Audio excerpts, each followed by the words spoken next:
ரங்கன் துளசியை பார்க்க போறதுக்காக கிளம்பிக்கிட்டு இருக்கத பார்த்து, என்னடா பக்கத்து வீட்டுக்காரன் எதுவும் பொண்ணு பார்த்துருக்கானா?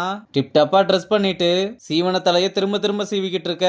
பொண்ணு போட்டோ இருந்துச்சுன்னா எனக்கும் கொஞ்சம் காமிடான்னு அம்மா கேட்டா, ஒரு சிரிப்பை மட்டும் போட்டுட்டு நான் கிளம்புறேன்னு சொல்லிட்டு போயிடுறான். அங்க கட் பண்ணா இங்க ரிஷி பசங்க கிட்ட, நான் இன்னைக்கு ஆன்சைட்டியை கண்ட்ரோல் பண்ண தான் ட்ரை பண்ணேன், ஆனா என்னால முடியலன்னு சொல்ல, டேய் டேய் நீ அதையே நினைச்சுக்கிட்டு இருக்காத, பாத்துக்கலாம். நீ ஒன்னும் தனியாள் இல்ல, உனக்கு நாங்க இருக்கோம்டா.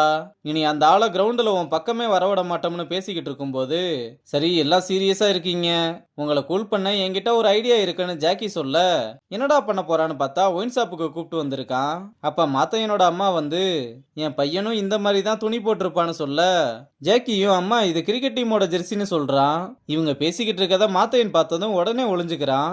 அம்மாவும் அவனுக்கு கிரிக்கெட்னா ரொம்ப பிடிக்கும், உனக்கு அவனை தெரியுமா, நீ அவனோட ஃப்ரெண்டா, எனக்கு அவனை பார்க்கணும் போல இருக்கு, நீ என்ன அவன்கிட்ட கூட்டிட்டு போறியான்னு கேட்க, நீங்க நாளைக்கு கிரவுண்டுக்கு வந்துருங்க, ஒரு தாயோட வழி என்னன்னு ஒரு மகனுக்கு தெரியும், நான் அவனை நல்லா பாத்துக்கிறேன், நீங்க காலையில வாங்கன்னு அனுப்பி விட்டதும் மாத்தையன் வந்ததும் வேகமா கிளம்ப சொல்றான்.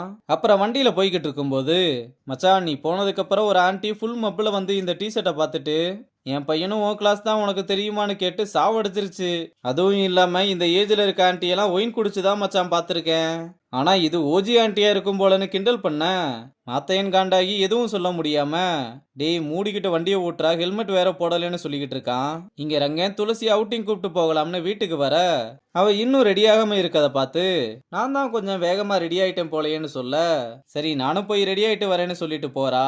அவனும் அவளுக்காக வெயிட் பண்ணிக்கிட்டு இருக்கும்போது, வரிசையா வீட்டுல வேலை பார்க்கறவங்க எல்லாம் டீ வேணுமா காபி வேணுமான்னு கேட்டு போய்கிட்டு இருக்கும்போது, துளசியோட தாத்தாவு வந்து ஏதாவது வேணுமான்னு கேட்க, அவரையும் வீட்டுல வேலை செய்யறவங்கன்னு நினைச்சு ஒண்ணுமே வேணாம்னு சொல்ல, நான் தான் துளசியோட தாத்தான்னு சொன்னதும், சாரி சார் நீங்க தான் துளசியோட தாத்தான்னு எனக்கு தெரியாதுன்னு சொல்றான். அவரும் உனக்கு என்ன தெரியாம இருக்கலாம், ஆனா நான் தான் உன்னை டெய்லி பாக்குறேனேன்னு சொல்ல, எப்படின்னு கேட்டா அந்த போட்டோல தானு ரங்கன் துளசி ருக்மணி எல்லாம் சேர்ந்து கப்பு வாங்கின போட்டோவை காமிக்கிறாரு.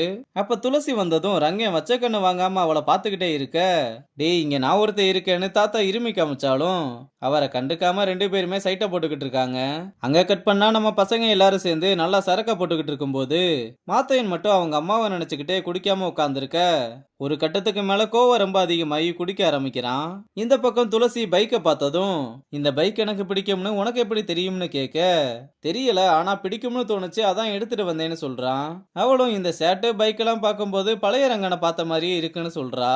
அதுக்கு அவனும் பழைய ரங்கன் கூட பைக்ல போனது இல்லைல இப்ப வாங்கன்னு கூப்பிட, அவளும் ஏறி சிங்கிள் சைட்ல உட்கார்ந்ததும், இப்படி உட்கார்றது இந்த பைக்குக்கே அவமானம், நீங்க கீழே விழுந்தா என்னெல்லாம் சொல்லக்கூடாதுன்னு சொல்லிட்டு வண்டி எடுத்துட்டு கிளம்புறான். இங்க பசங்கெல்லாம் ரிஷி கிட்ட, நல்லா குடி, அந்த ஆளை மறக்கிற வர குடி, அந்த ஆங்கிரி பேர்ட் மூக்கு ஏதாவது சொன்னானா இனிமேல் நாங்க பாத்துக்கிறோம், மனசுக்குள்ள இருக்கதெல்லாம் கொட்டி தீத்துருன்னு சொல்ல, அவனும் அளவுக்கு மீறி ஊத்துறான்னு நல்லா மொக்க குடிச்சிட்டு திடீர்னு பைக் எடுத்துட்டு தனியா கிளம்ப, டேய் எல்லாம் எந்திரிங்கடா, ரிஷி பைக் எடுத்துட்டு எங்கேயோ போறான்டான்னு எல்லாம் அறக்க பறக்க கிளம்பி பின்னாடியே போறாங்க.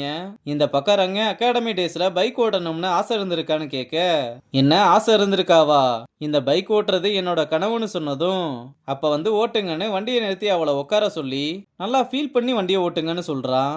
அப்புறம் ரெண்டு பேரும் எப்பவுமே வர்ற ஸ்பாட்டுக்கு வந்ததும் ரங்க சுத்தி முத்தி பாத்துக்கிட்டே இருக்க, என்னன்னு கேட்டா, இல்ல அன்னைக்கு ரெண்டு ஸ்டூடெண்ட்ஸ் இங்க பார்த்தேன், அதான் அவங்க நம்மள பாத்திர போறாங்களோன்னு பாக்குறேன்னு சொல்ல, யாரு தியோவும் மாத்தையனுமான்னு கரெக்டா கேக்குறா. அது எப்படி உங்களுக்கு தெரியும்னு கேட்டா, பொண்ணுங்களாம் இந்த விஷயத்துல பயங்கர ஷார்ப்புன்னு சொல்றா.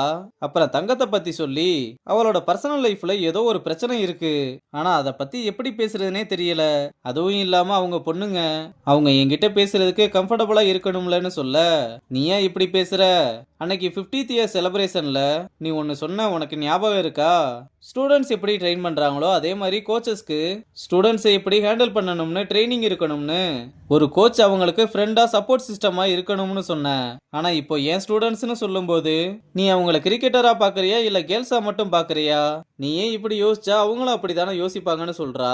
இதை கேட்டு ரங்கனும் சிரிச்சுக்கிட்டே, உங்க தாத்தா உன்னை பத்தி கரெக்டா தான் சொல்லியிருக்காருன்னு சொல்ல, அப்படி என்ன சொன்னாருன்னு கேட்டா, நீ லைஃப்ல கத்துக்கிட்ட எல்லாத்தையுமே மத்தவங்களுக்கு ஹெல்ப் பண்றதுக்கு தான் யூஸ் பண்றேன்னு சொன்னாரு, ஆனா உன்னை பாத்துக்க யாருமே இல்லைன்றதையும் சொன்னாரு, நீ எல்லாருக்குமே பார்த்து பார்த்து ஹெல்ப் பண்ற, நான் உனக்கு ஒரு ஸ்ட்ரென்த்தா உன் கூடவே இருக்கணும்னு ஆசைப்படுறேன்னு சொல்ல, இப்படி பார்த்து பார்த்து தான் ஒரு கல்யாணம் பண்ணி வச்சாரு, ஆனா இப்ப அந்த கல்யாணம் இல்ல மாமியார் மட்டும்தான் இருக்காங்க, நீ என் லைஃப் ஃபுல்லா வர்றது கஷ்டம் தான் சொல்லி சொல்லிடுறா.